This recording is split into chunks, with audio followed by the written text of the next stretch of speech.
For Ashley Martin, every shift at Murphy's Diner felt like swimming upstream against a current that never stopped pulling her back. At 26, her hands bore the calluses of someone who had been working since she was old enough to reach a coffee pot, and her eyes held the quiet determination of a woman who had learned that survival meant never giving up, even when the world seemed determined to break you. Tonight, like every other Tuesday night for the past 3 years, she wiped down tables that had seen better decades, refilled sugar dispensers that rattled with each movement, and smiled at customers who barely saw her as human. The fluorescent lights buzzed overhead with their familiar hum, casting everything in a harsh, unforgiving glow that made even the youngest faces look worn and tired.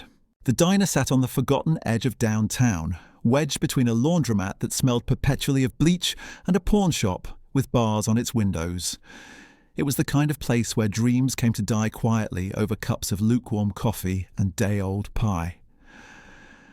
Ashley had watched countless souls drift through these cracked vinyl booths, each carrying their own burden of disappointment and unfulfilled promises.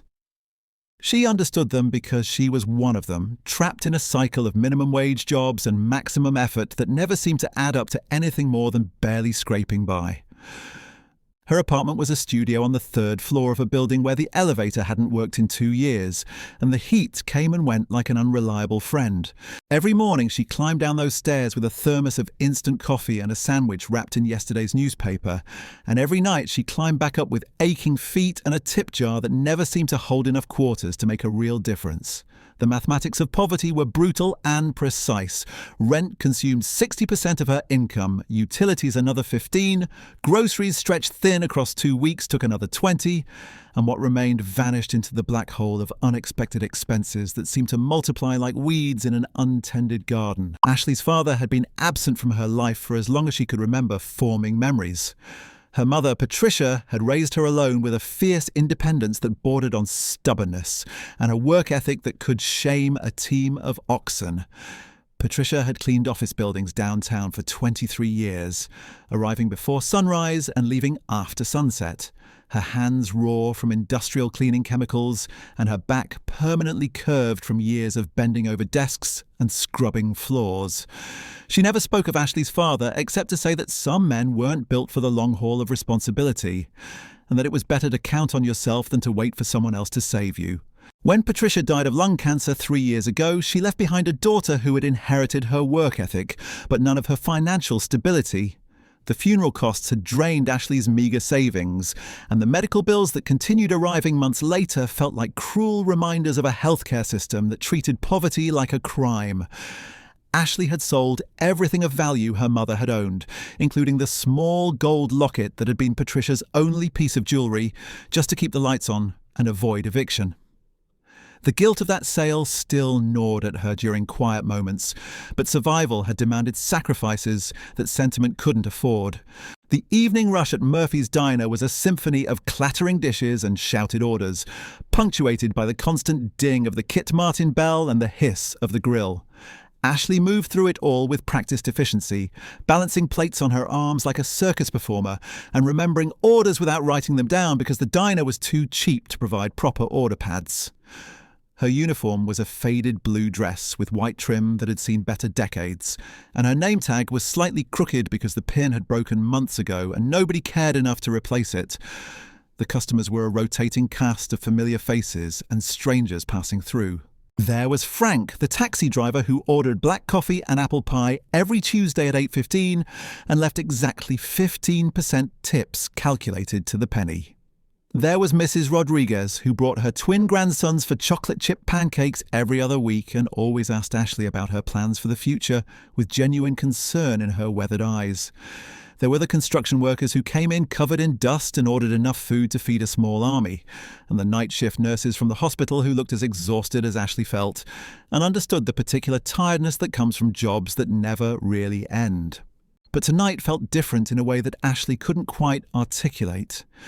The air seemed charged with possibility, like the moment before a thunderstorm when everything holds its breath waiting for the first crack of lightning. She had learned to trust these feelings over the years, the subtle shifts in atmosphere that often preceded the unexpected turns that life seemed to specialize in delivering without warning. Perhaps it was the way the rain had started falling, just as her shift began, drumming against the windows with an intensity that suggested the weather was taking tonight seriously. Perhaps it was the fact that her horoscope that morning had mentioned something about unexpected encounters, though Ashley typically dismissed such things as entertainment for people who had too much time on their hands. The bell above the front door chimed at exactly 9:47, and Ashley looked up from wiping down the counter to see a figure silhouetted against the neon glow of the streetlights. The man who entered was elderly, probably in his 70s, with silver hair that caught the diner's harsh fluorescent lighting, and clothes that suggested he had either fallen on very hard times or had never climbed out of them in the first place. His coat was threadbare at the elbows and shoulders, patched in places with fabric that didn't quite match, and his shoes had been resoled so many times that they looked more like archaeological artifacts than footwear. He moved slowly, not with the careful deliberation of someone being cautious, but with the heavy weariness of a man carrying invisible weights that had been accumulating for decades.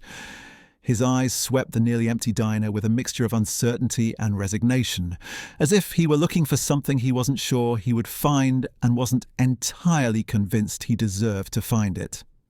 There was something familiar about him that Ashley couldn't place, a nagging sense of recognition that felt like trying to remember a dream after waking. The man chose a booth in the corner, sliding onto the cracked vinyl seat with a soft grunt of effort. His hands, Ashley noticed as she approached with a menu and a glass of water, were weathered and scarred in the way that spoke of decades of manual labour, but they also had an odd elegance to them. Long fingers that might once have been suited for more delicate work. He looked up at her as she set the water down, and for a moment their eyes met with an intensity that made Ashley's breath catch in her throat. His eyes were a deep brown, almost black in the diner's lighting, and they held a sadness so profound that it seemed to have weight of its own. But there was something else there too, a flicker of recognition that mirrored her own confused sense of familiarity. He opened his mouth as if to speak, then closed it again, his gaze dropping to the menu with what looked like disappointment. "Good evening," Ashley said, her voice carrying the practiced cheerfulness that her job demanded, but that felt somehow inadequate for this moment. "Can I get you something to start with tonight?" The man's hands trembled slightly as he opened the menu, and Ashley noticed that his fingernails were clean, shabby appearance despite his, as if he took care with the small details even when the larger picture had fallen apart. "Just coffee, please," he said, his voice rough with disuse but carrying traces of an education that seemed at odds with his current circumstances. "And maybe a piece of pie if you have any left." His accent was local, the flat vowels of someone who had grown up in this city, but there was something refined underneath it, like a coat of paint that had worn thin to reveal something more expensive beneath. Ashley poured his coffee from the pot that had been sitting on the warmer for probably 2 hours, the liquid dark and bitter enough to wake the dead or put them back to sleep permanently. The pie selection was limited to apple and cherry, both of which had seen better days but were still edible, if you weren't too particular about your desserts. The man chose apple, and Ashley cut him a generous slice, adding a scoop of vanilla ice cream that was more crystals than cream but still cold enough to count. As she set the plate down in front of him, their hands brushed for just a moment, and the contact sent an electric jolt through Ashley that she couldn't explain. The man jerked his hand back as if he had been burned, his eyes wide with something that looked like panic, mixed with hope. For a moment, the diner felt suspended in time. The background noise, the other customers fading into white noise as Ashley stared into the face of this mysterious stranger who felt like a memory she couldn't quite grasp. "Enjoy the pie," she whispered, her voice barely audible above the ambient noise of the diner. The man nodded, his throat working as if he was swallowing words that refused to come.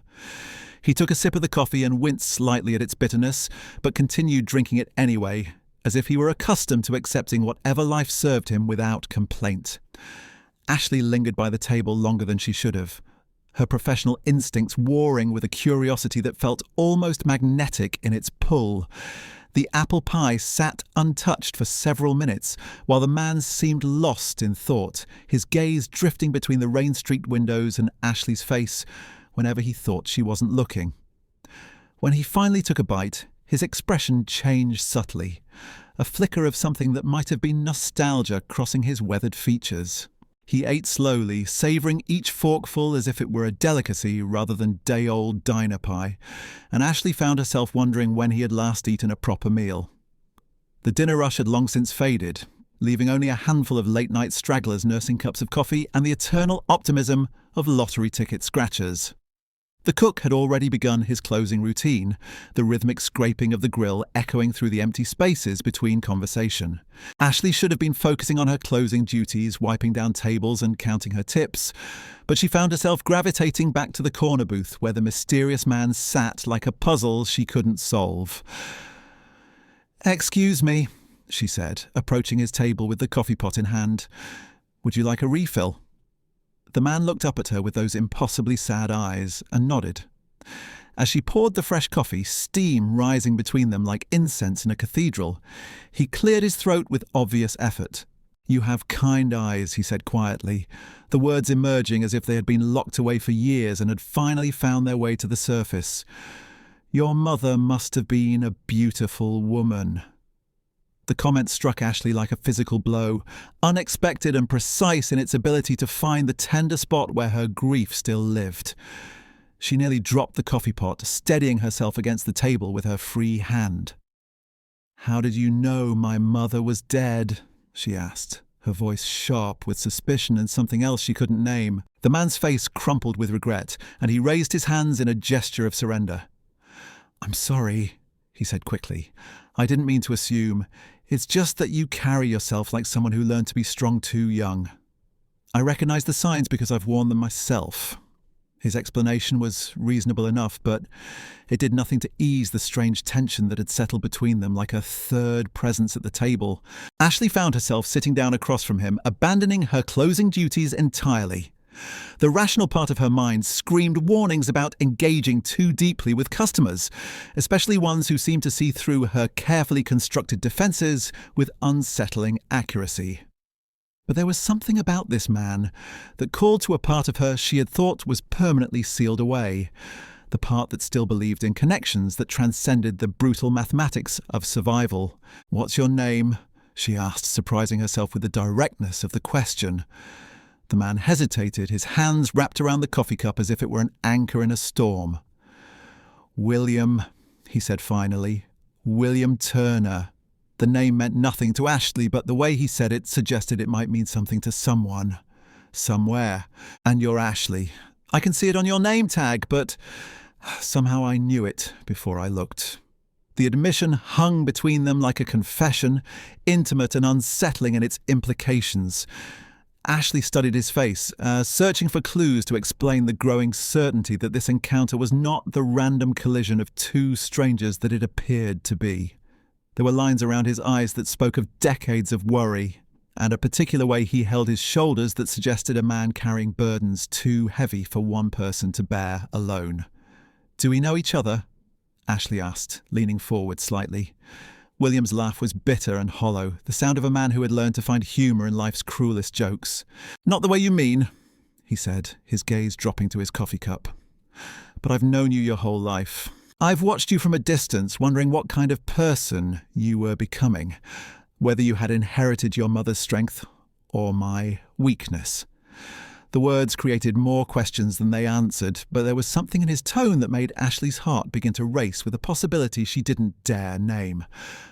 "I don't understand," she said, though part of her was beginning to understand in a way that bypassed logic entirely.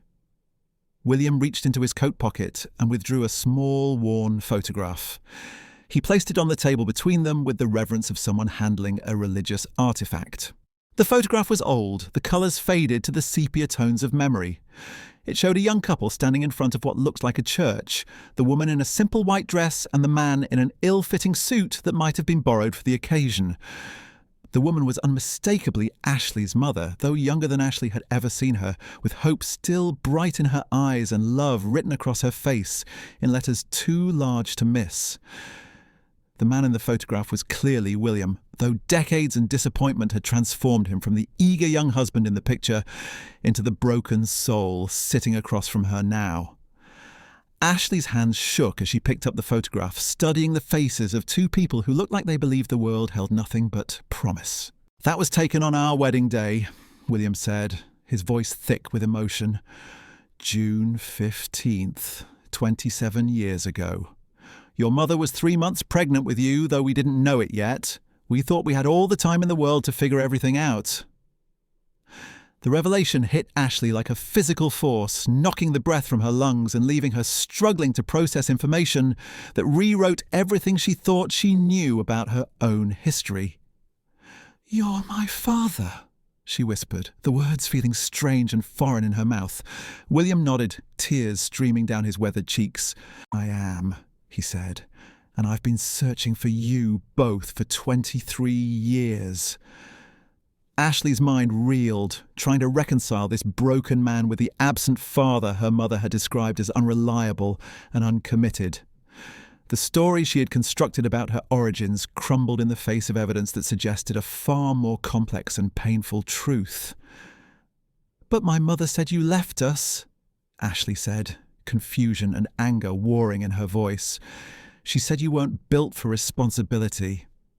William's face contorted with pain, and he pressed his palms against his eyes as if he could push back the memories that were flooding through him. "I didn't leave," he said, his voice muffled by his hands. "I was taken. Your mother never knew the truth because I couldn't bear to tell her. I couldn't bear to have her spend her life waiting for a man who might never come home." The mystery deepened, creating new questions faster than it answered old ones. "What do you mean you were taken?" Ashley asked, leaning across the table. William lowered his hands and looked at her with eyes that held decades of guilt and regret. "I made some bad choices when I was young," he said slowly. "I got involved with people who didn't forgive mistakes, and when I couldn't pay what I owed, they made it clear that my family would be the price of my failure. So, I made a deal with them. I would work off my debt however long it took, and they would leave you and your mother alone." The explanation sounded like something from a movie, too dramatic and convenient to be real. But the pain in William's eyes was genuine, and Ashley found herself believing, despite the rational part of her mind that insisted this was all too coincidental to be true. 23 years, she said, trying to wrap her mind around the scope of his sacrifice. "You've been gone for 23 years. William nodded, his shoulders sagging under the weight of lost time. 23 years of manual labour, of living in company housing that was barely a step above prison, of sending every penny I could back to Patricia through anonymous channels because I couldn't risk them tracing it back to me. 23 years of wondering if my daughter was happy, if she was healthy, if she even remembered that she had a father who loved her." Ashley felt her carefully constructed understanding of her life shifting like sand beneath her feet. The anonymous payments that had occasionally appeared in her mother's mailbox, always in cash and never with a return address, suddenly made sense.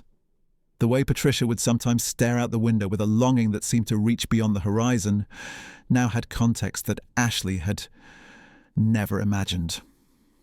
"Why now?" she asked. "Why are you here tonight?"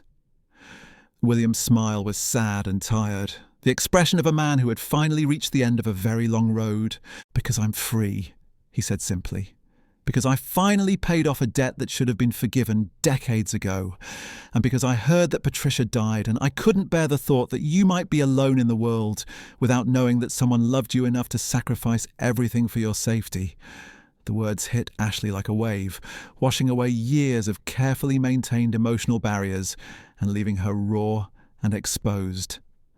"She's been dead for 3 years, Ashley said, her voice breaking. "She died of lung cancer, and I couldn't even afford to give her a proper funeral. I had to sell everything she owned just to pay the bills." The admission felt like a failure, a confession of inadequacy that she had never spoken aloud. William reached across the table and took her hand in his weathered grip. His touch was warm and surprisingly gentle, the hands of a man who had learned to be careful with precious things.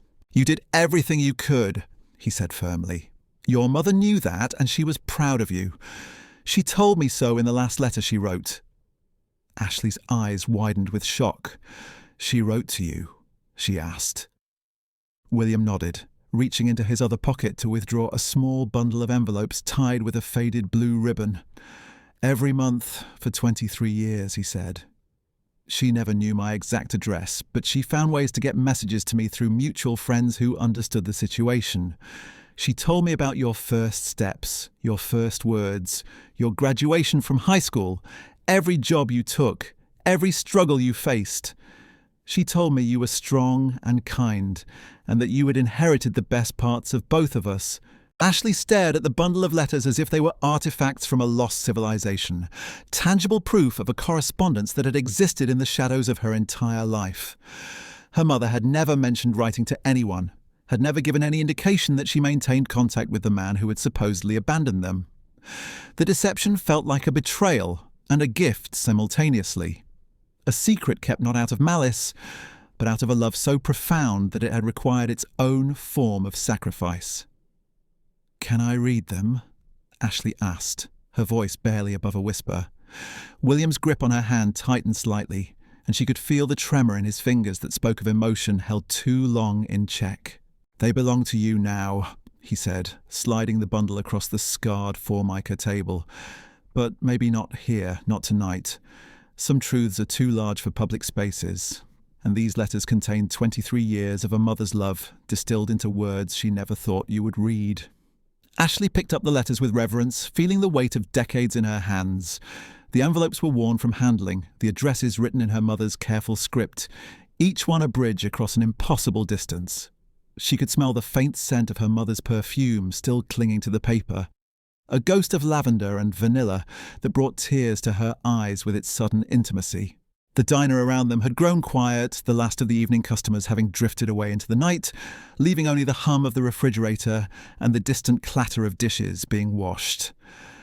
Murphy, the owner, was counting the till at the front counter, his back turned to them in the way that suggested he was deliberately giving them privacy for whatever drama was unfolding in booth number 7.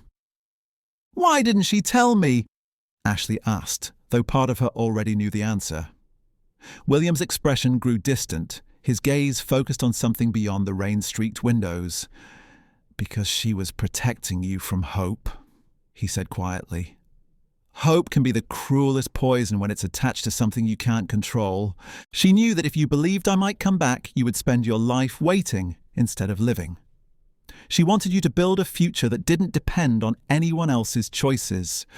The explanation made sense in the way that painful truths often do, cutting through confusion with a clarity that hurt more than ignorance. Ashley thought of all the times she had wondered about her father, creating elaborate fantasies about who he might be and why he had left. The reality was simultaneously more mundane and more extraordinary than anything her imagination had conjured. "What kind of debt?" Ashley asked, needing to understand the full scope of the story. William's jaw tightened, and she could see him weighing how much truth she was ready to handle. "The kind that young men make when they think they're smarter than they are," he said finally. "I had dreams that were bigger than my means, and I thought I could shortcut my way to success through people who made their money from other people's desperation. When the shortcuts led nowhere but deeper into debt, I found myself owing money to individuals who didn't accept bankruptcy as an option." Ashley could fill in the gaps that his careful language left open. The world of loan sharks and enforcers was foreign to her experience, but she had seen enough movies and read enough news stories to understand the basic mathematics of violence that governed such relationships. The idea that her father had spent over 2 decades in what amounted to indentured servitude to protect his family was both heroic and heartbreaking. "How much?" she asked, though she wasn't sure she wanted to know the answer. William's laugh was hollow and bitter.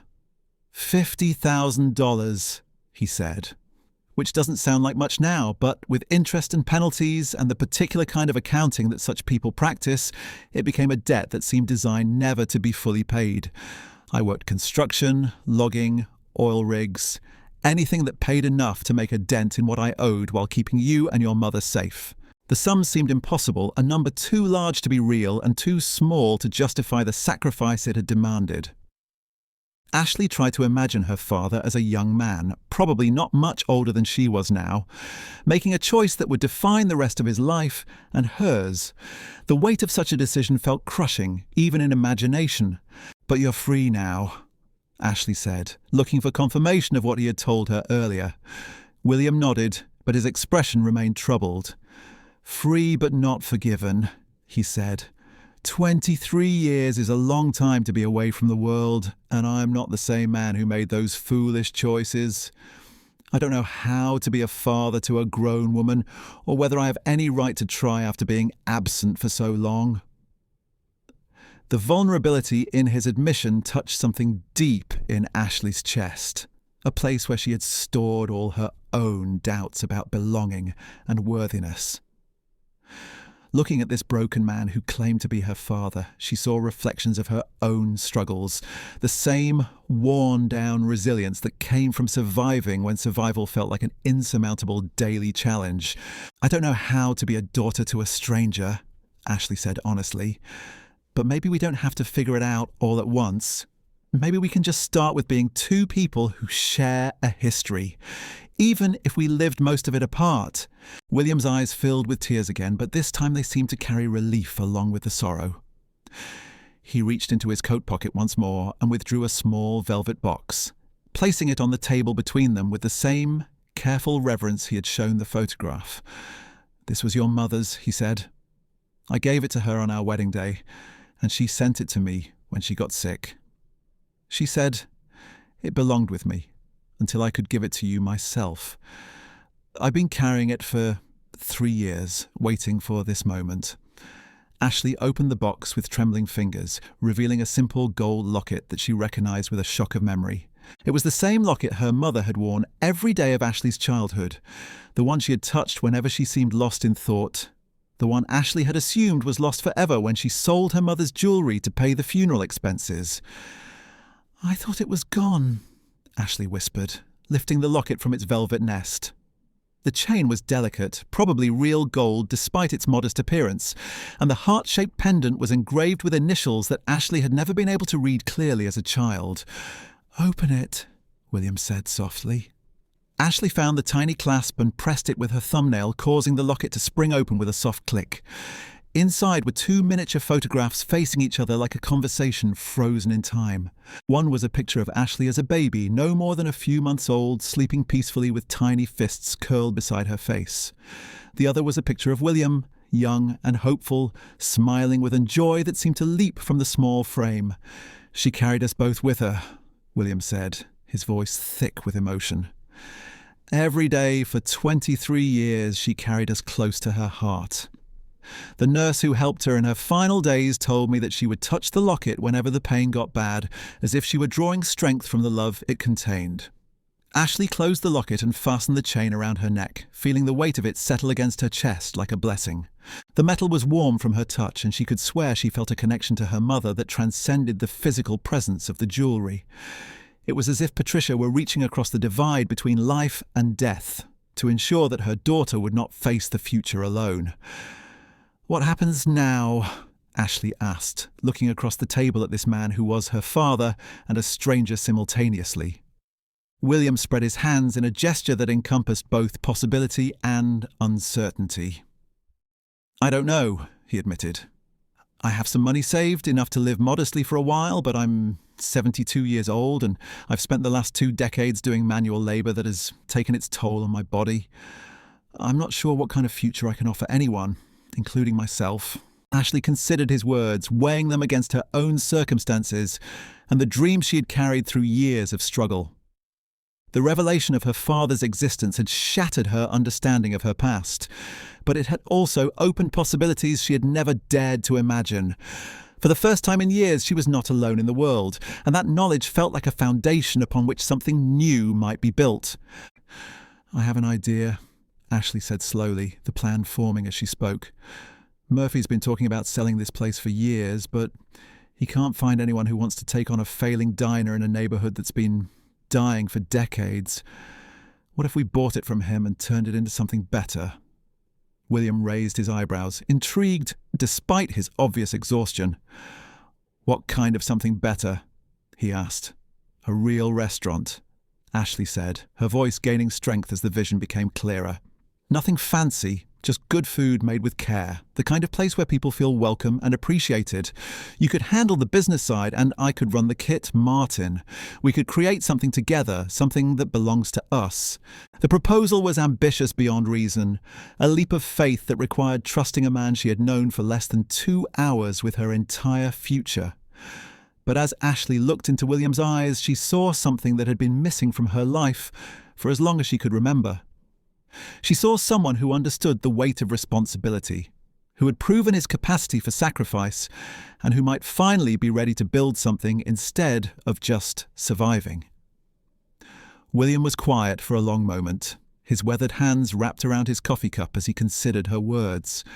When he finally spoke, his voice carried a wonder that made him sound decades younger. "You would trust me with that?" he asked. "After everything I've told you, after all the years I was absent, you would be willing to build something with me?" Ashley reached across the table and covered his hands with hers, feeling the calluses and scars that told the story of his long exile. The gesture felt natural, as if some part of her had been reaching for this connection her entire life without knowing what she was seeking.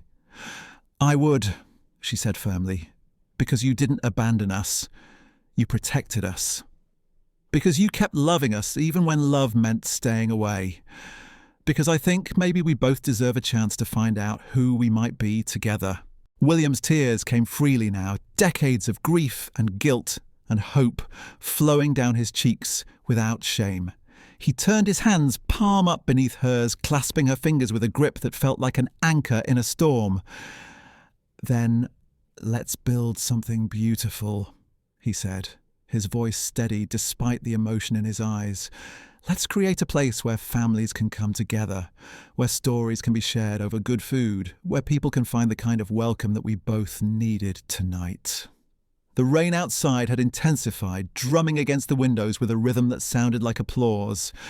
Ashley looked around the shabby diner with new eyes, seeing not the worn fixtures and cracked vinyl, but the potential for transformation that lay beneath the surface.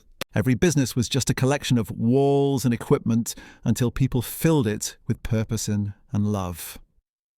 Murphy approached their table, his keys jingling in his hand and a curious expression on his weathered face.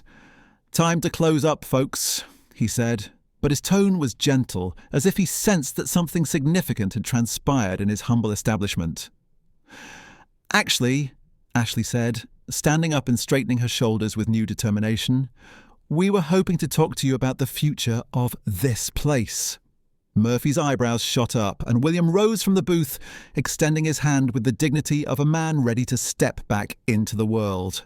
The conversation that followed would change all of their lives, but in that moment, as Ashley felt the weight of her mother's locket against her chest and the warmth of her father's presence beside her, she knew that some endings were really beginnings in disguise.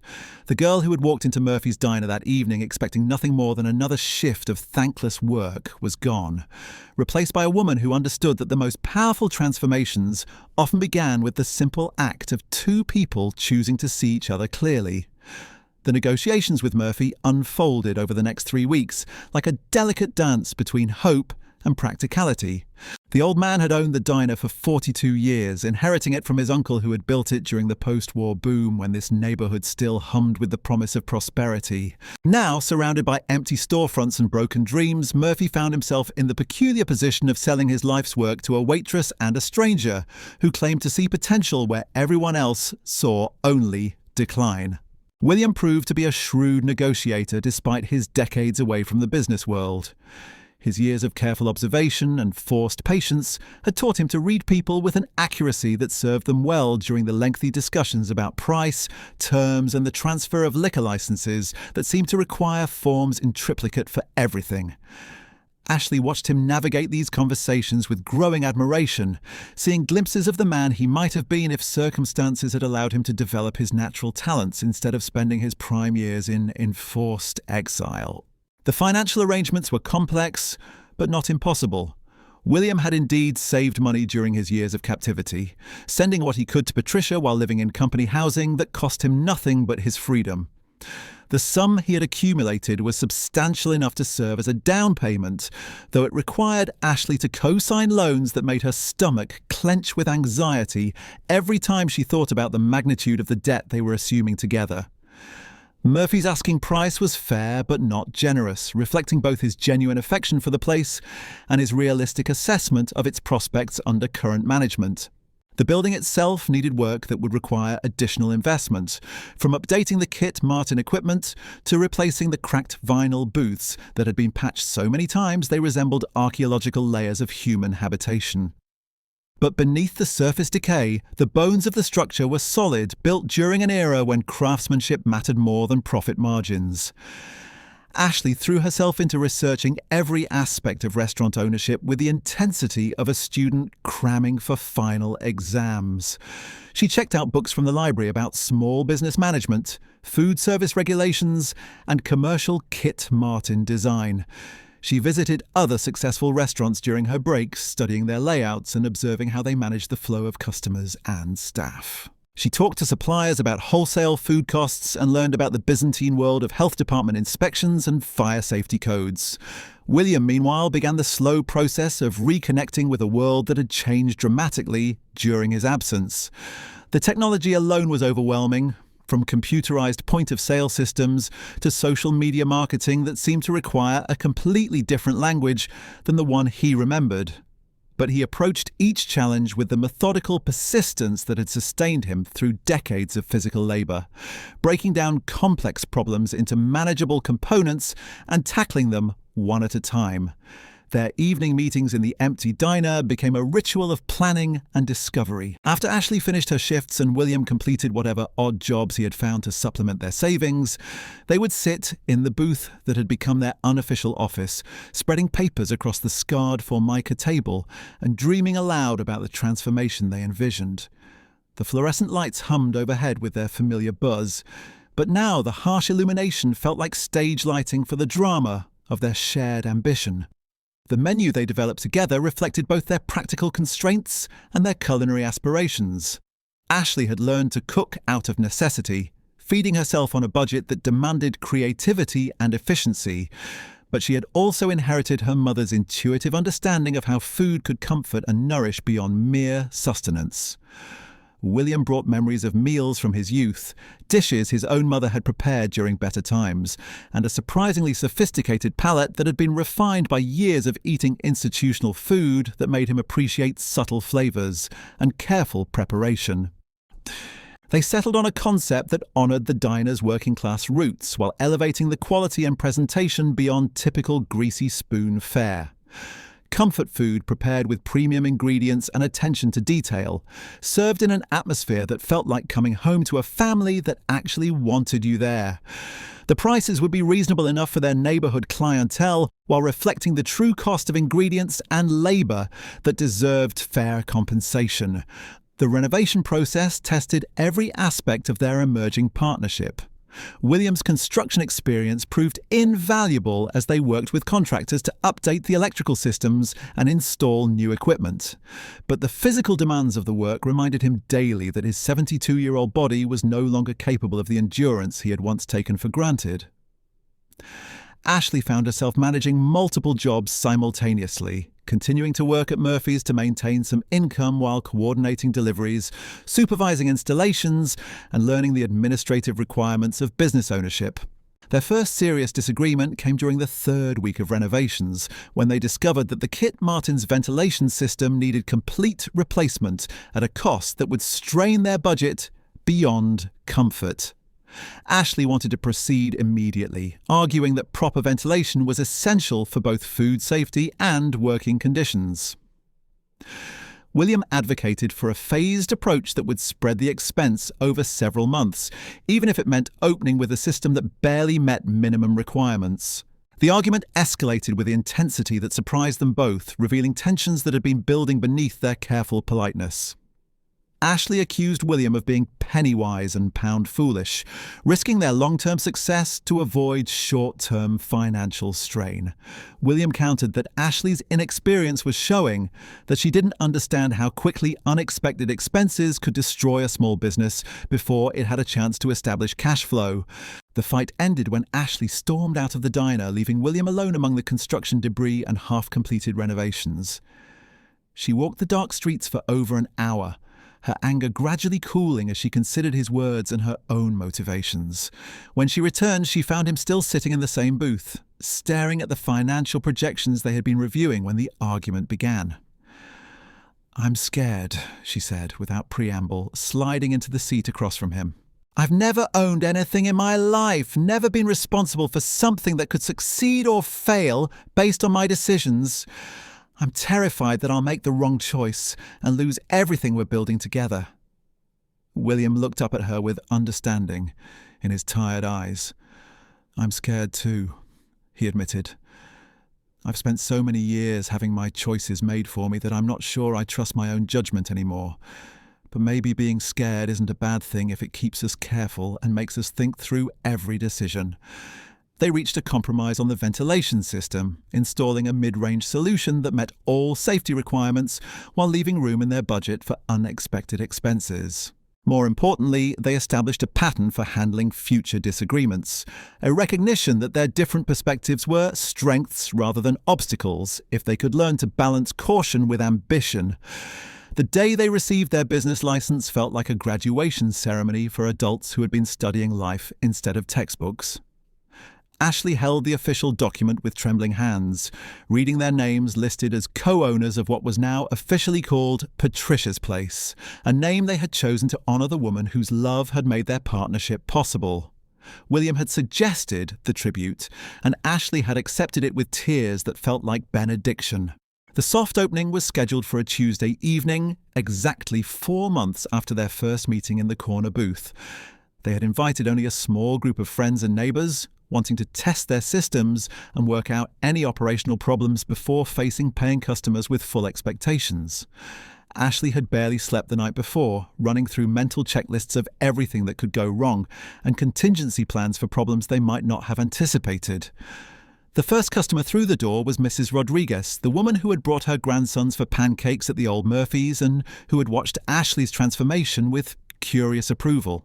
She ordered the meatloaf special, a dish that Ashley had perfected through dozens of test runs, served with garlic mashed potatoes and green beans that had been slow-cooked with bacon and onions until they achieved the perfect balance of tenderness and flavour. William worked the front of house with nervous energy, greeting customers and managing the seating arrangements, while Ashley commanded the Kit Martin with a confidence that surprised even her. The months of preparation had created muscle memory that took over when conscious thought became overwhelmed by the complexity of mitigating multiple orders so that entire tables received their meals simultaneously, and maintaining the quality standards they had established during their planning sessions. The evening passed in a blur of satisfied customers and successful dishes, each completed order building their confidence and confirming that their vision was not merely wishful thinking, but achievable reality. Frank the taxi driver pronounced their coffee superior to Murphy's Old Brew, and the construction workers who had been skeptical about the changes admitted that the upgraded burgers were worth the slightly higher prices. But the moment that mattered most came near the end of the evening, when Ashley emerged from the Kit Martin to find William standing beside a table where an elderly couple was sharing a piece of apple pie. The woman was laughing at something her husband had said, and the sound filled the small restaurant with warmth that no amount of renovation could have created. "This is what we're really selling," William said quietly as Ashley joined him. "Not just food, but the feeling that someone cares enough to do things right. The space where people can connect with each other and remember why that matters." Ashley nodded, understanding that they had created something larger than a business. They had built a place where the fundamental human need for nourishment could be met on multiple levels, where the simple act of sharing a meal could become a bridge between strangers and a celebration of the bonds that hold communities together. The official grand opening took place 2 weeks later, with a small ceremony that drew local news coverage and a crowd that filled every seat in the restaurant. The mayor attended, pronouncing Patricia's Place a symbol of the neighbourhood's renewal and resilience. The food critic from the city newspaper wrote a review that praised their commitment to quality ingredients and old-fashioned hospitality in an era of corporate mediocrity. Ashley's story reminds us that sometimes the most extraordinary transformations begin with the smallest acts of kindness. A cup of coffee and a piece of pie became the foundation for healing decades of separation and building something beautiful from the ashes of sacrifice. Her journey from struggling waitress to restaurant owner alongside the father she never knew proves that family isn't just about blood, but about the courage to rebuild connections that seemed lost forever. If this story of redemption, sacrifice, and second chances touched your heart, please share it with someone who believes in the power of love to overcome even the most impossible circumstances.